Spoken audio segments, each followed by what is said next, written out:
विभागीय जांच की जो नोटिस थे वो पिछले 4 महीने पहले हुए। ये तो वही हुआ, अकबर की खिचड़ी पक रही है, जनता देख रही है, और जनता देख रही है कि इस खिचड़ी के बाद में कब इस सवालों के जवाब आएंगे। इसके बाद में हमने 3-4 सवाल पूछे थे, इनके नकारा मंत्री जी ने सही से एक भी जवाब नहीं दिया, या फिर इनको गुमराह करके ये सवाल क्या कि जो ब्रांड है, जो टीएडी विभाग खाद्य उपभोक्ता भंडारों के द्वारा खरीद फरोख्त की जा रही है, इसमें हर एक जिले के अंदर अलग अलग तरीके से, चाहे वो बिस्किट हो, चाहे वो घी की दर हो, चाहे वो टूथपेस्ट हो, उनके हर एक जिले के अंदर अलग अलग पैसों से खरीदा जा रहा है। जोहार। आज मेरा प्रश्न था 13वें नंबर पर, लेकिन हंगामे के दौरान एक महत्वपूर्ण प्रश्न था जो निकल गया था। मैं टीएडी विभाग से संबंधित प्रश्न था। मैं ये सोचता हूं और मानता हूं कि लोकतंत्र का चौथा स्तंभ ये मीडिया है, और मीडिया के मार्फत से मेरा प्रश्न का जवाब जो मुझे मिला है, और जवाब ये होना चाहिए था जो आपको बताना चाह रहा हूं। टीएडी विभाग के अंदर घोटालों की बात जब थी तो छात्रावासों के अंदर जो खाद्य सामग्री थी उसकी खरीद फरोख्त की बात थी। तो पिछले सत्र के अंदर हम टी शर्ट पहनकर आए, अंदर हंगामा किया, सब कुछ किया। उस वक्त भी हमने प्रश्न लगाया था, उसका जवाब हमको सही नहीं मिला था।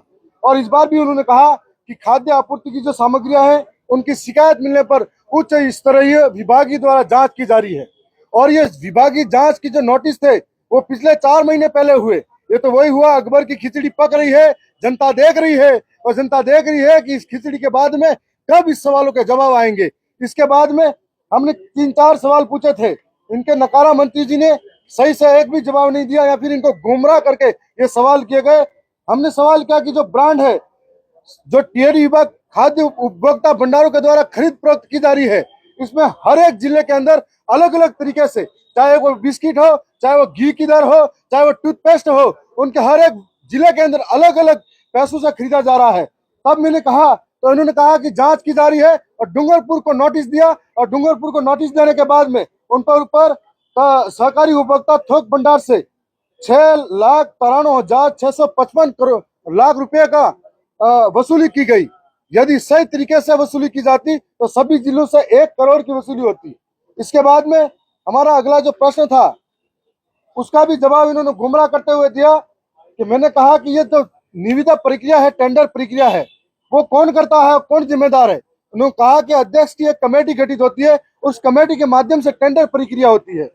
जब अध्यक्ष ने जब इस सवाल का जवाब यह आता है कि कलेक्टर के माध्यम से हो, तो सबसे बड़ा झूठा यह आता है कि सिरोही जिले के अंदर आज 3 से 4 साल हो गए, लेकिन कोई भी टेंडर प्रक्रिया कलेक्टर के माध्यम से नहीं हुई। वहां पर अधिकारियों ने गुमराह करने वाले जवाब इनको दिए गए, और आज वहां पर जो राजस्थान के अंदर 548 रुपए की एमआरपी में 1 लीटर घी का डब्बा दिया जाता है, वह सिरोही जिले के महान अधिकारी हैं जो 620 रुपए में 1 लीटर डिब्बे घी खरीदते हैं। इससे बड़ी महानता इस टीएडी विभाग की क्या हो सकती है।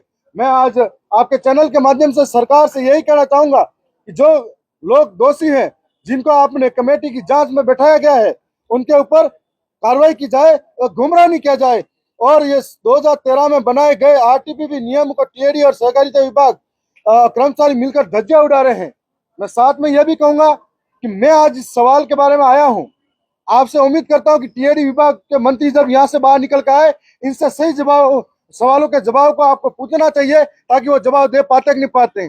क्योंकि इनका भ्रष्टाचार जो टीएडी विभाग आदिवासी के उत्थान के लिए बना है, वहां के जो गरीब बच्चे हैं वो बेहतर सुविधा के साथ में पढ़ाई लिखाई कर सके, वहां की योजना धरातल पर उतरे, जो आदिवासी मूलभूत सुविधा से कोसों दूर है, उनके लिए बना हुआ है। लेकिन आज भ्रष्टाचार की भेंट चढ़ गया है। यहाँ से बाहर के जो कर्मचारी आते हैं वो सिर्फ अपनी जेबें भरने के लिए उस इलाके के अंदर आते हैं और जेबें भर के लेके चले जाते हैं। सरकार के जवाब 4-4, 6-6 महीने तक खाली कागजों में पड़े रहते हैं, और जांच रिपोर्ट होती है तो एक जिले को भेजते हैं, बांसवाड़ा को, डूंगरपुर को भेजा तो बांसवाड़ा, प्रतापगढ़, उदयपुर, सिरोही के लिए कोई जांच नहीं भेजी जाती। इस तरीके की लगातार गड़बड़ियां सामने आ रही है।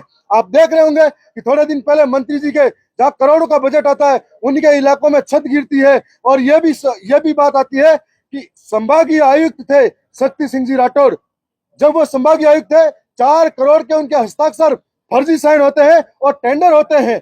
तो इतना बड़ा फर्जीवाड़ा हो रहा है। मैं आपके माध्यम से सरकार से कहना चाहूंगा, इन फर्जीवाड़ों की रोकथाम की जाए, आदिवासी के उत्थान के लिए जो बजट आता है वो सही जगह लगाया जाए। और आप सभी अनुरोध करूंगा, जब भी इस गेट से निकले या पिछले गेट से निकले, मंत्री जी को दबोच के इन सवालों का जवाब जरूर पूछिए कि पिछले सदन के अंदर 1500 करोड़ से ज्यादा बजट आया था, इन्होंने 600 करोड़ बजट खर्च करने की बात की, और फिर 1700 करोड़ के बजट की बात कही। आखिर ये बजट जा कहाँ रहा है? अगर बजट यहाँ पे इस्तेमाल होता तो आदिवासियों का आज विकास क्यों नहीं होता? आदिवासियों के आज मूलभूत सुविधाओं की पूर्ति क्यों नहीं होती? आज सड़कें, बिजली, पानी से वंचित आदिवासी है, शिक्षा से वंचित आदिवासी है, और आज वो आदिवासी इनकी लापरवाही की वजह से आदिवासी वंचित है। और मैं तो ये कहता हूँ, ऐसे शर्मनाक मंत्री से अगर ये केड विभाग संभाला नहीं जाता तो इनको पद छोड़ देना चाहिए और सरकार इनको बाहर निकलना चाहिए।